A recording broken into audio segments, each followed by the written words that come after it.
Subscribe कीजिए हमारे channel इतिहास हम सबका को और दबाइए इस घंटे को ताकि आप इतिहास की कोई भी जानकारी मिस ना कर पाएं।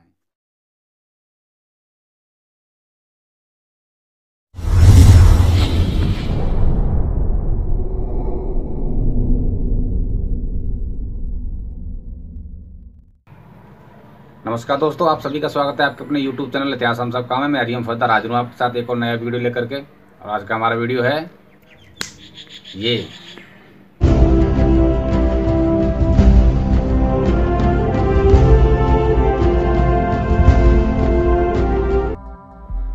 दोस्तों आज हम बात कर रहे हैं महान किसान नेता चौधरी चरण सिंह जी के बारे में।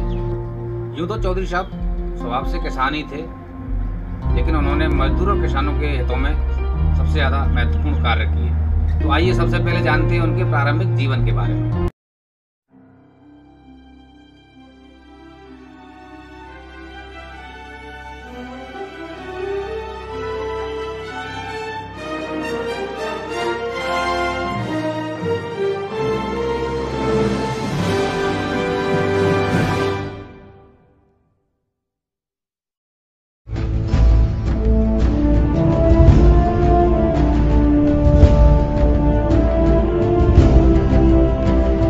भारत के 5वें प्रधानमंत्री चौधरी चरण सिंह जी का जन्म उत्तर प्रदेश के नूरपुर गांव में एक छोटे से किसान जाट परिवार में 23 दिसंबर 1902 को हुआ।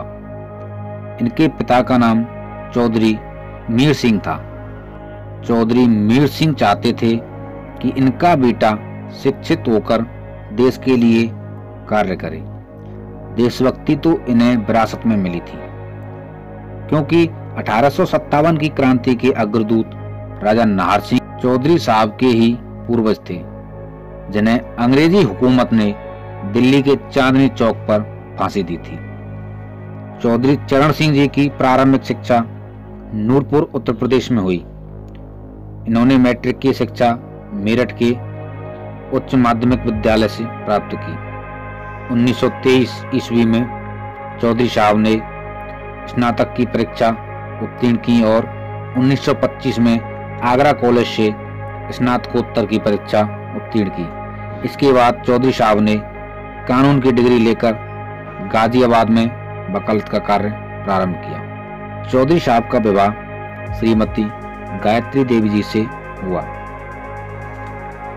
सन 1929 में चौधरी साहब ने भारत के स्वतंत्रता आंदोलन में प्रवेश किया। इन्होंने सर्वप्रथम गाजियाबाद में कांग्रेस का गठन किया। 1930 में गांधी जी के द्वारा चलाए गए सविनय अवज्ञा आंदोलन में नमक कानून तोड़कर गाजियाबाद में बहने वाली हिंडन नदी पर स्वयं अपने हाथों से नमक बनाने का कार्य किया। इसके लिए चौधरी साहब को 6 माह की जेल हुई। 31 मार्च 1938 में चौधरी साहब ने कृषि उत्पाद बाजार विधेयक पेश किया। यह विधेयक किसानों के हित में था। इस विधेयक को सर्वप्रथम पंजाब द्वारा अपनाया गया। चौधरी चरण सिंह नाम है एक विचारधारा का, चौधरी चरण सिंह नाम है एक सादगी का, चौधरी चरण सिंह नाम है एक व्यक्तित्व का। कैसे एक किसान का बेटा एक किसान परिवार से चल करके भारत का प्रधानमंत्री बना। आइए दोस्तों अब बात करते हैं चौधरी साहब के राजनीतिक कैरियर के बारे में।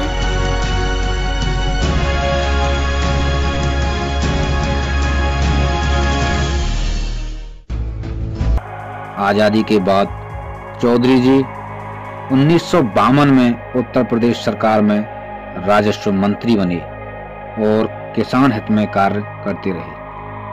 3 अप्रैल 1967 ईस्वी को चौधरी साहब उत्तर प्रदेश के मुख्यमंत्री बने। मुख्यमंत्री बनने के बाद चौधरी चरण सिंह जी ने किसान एवं मजदूरों के लिए सबसे महत्वपूर्ण कार्य किए। चौधरी चरण सिंह मोरारजी देसाई की सरकार में उप प्रधानमंत्री एवं गृह मंत्री पद पर रहे, लेकिन कुछ मतभेदों के चलते चौधरी साहब ने बगावत करके जनता दल पार्टी छोड़ दी, जिस कारण मोरारजी देसाई की सरकार गिर गई। कांग्रेस और दूसरी पार्टी के सहयोग से 28 जुलाई 1979 को किसानों के मसीहा चौधरी चरण सिंह भारत के 5वें प्रधानमंत्री बने। इस दौरान इन्होंने किसान और मजदूरों का जीवन स्तर ऊंचा उठाने के लिए महत्वपूर्ण कार्य किए। इसके कारण भारत में इनकी पहचान एक किसान नेता के तौर पर विकसित हुई। 14 जनवरी 1980 को बहुमत न होने पर इन्होंने प्रधानमंत्री पद से इस्तीफा दे दिया।